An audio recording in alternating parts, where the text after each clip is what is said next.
Je sais pas si je t'avais dit, mais depuis toute petite, j'ai une phobie du noir. Et en ce moment, genre, ça me rend ouf parce que elle s'accentue en fait, tu sais. Et donc, du coup, ben, j'arrive pas à dormir la nuit. Ouais, je connais les phobies. Hein. Tu te souviens de la phobie des insectes? Ah oui, l'année dernière, au barbecue, quand t'avais vu la mouche. J'étais complètement devenue folle. Et en fait, j'ai été voir un spécialiste pour ça parce que ça me pourrissait la vie. Et en fait, il m'a fait une désensibilisation systématique.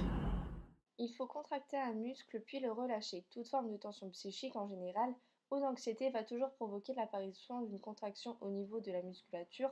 Pour cela, il faut contracter un muscle tel que le bras, la jambe, l'abdomen, le thorax, l'épaule et le visage. En le contractant, il faut concentrer son attention ainsi que son énergie sur les autres muscles et penser à les relâcher en même temps. En faisant cette méthode, il n'y aura plus de contraction musculaire, donc plus de tension psychique ou d'anxiété.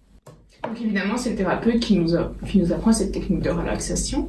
Ensuite, la deuxième phase, c'est qu'on doit faire une hiérarchie du stimuli anxiogène. Par exemple, les guêpes, c'était ma phobie la plus importante. Du coup, c'était 100. Ensuite, c'était la mouche à 60. Puis, c'était la fourmi à 20. Et il y avait une hiérarchie. Et donc, en fait, on doit se confronter mentalement à ça. Donc, il faut s'imaginer l'image dans la tête, et méditer, tout en se focalisant là-dessus pour qu'il y ait moins d'anxiété à ce moment-là. Il faut calculer le taux d'anxiété à chaque fois, voir s'il diminue jusqu'à ce que ça arrive à 0. D'accord. Ensuite, la troisième phrase, c'est la confrontation réelle. D'accord. Et pour toi, ça s'est passé comment du coup? C'était horrible au début. Franchement, c'était horrible.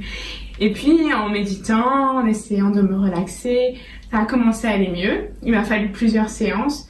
Et on est passé très vite sur celle où il faut mentaliser. Du coup, elle vient d'où cette technique?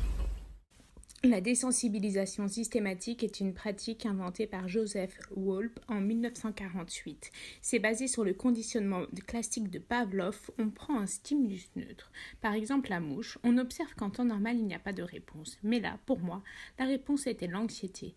Du coup, le but est de supprimer cette réponse automatisée.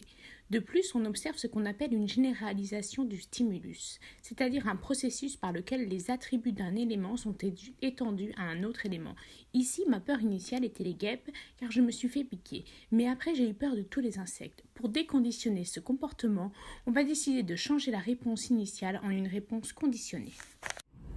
Ah oui, donc pour ça, en fait, il faut confronter la personne à sa peur pour déconditionner et remplacer donc la réponse anxiété par la réponse conditionnée qui est la méditation.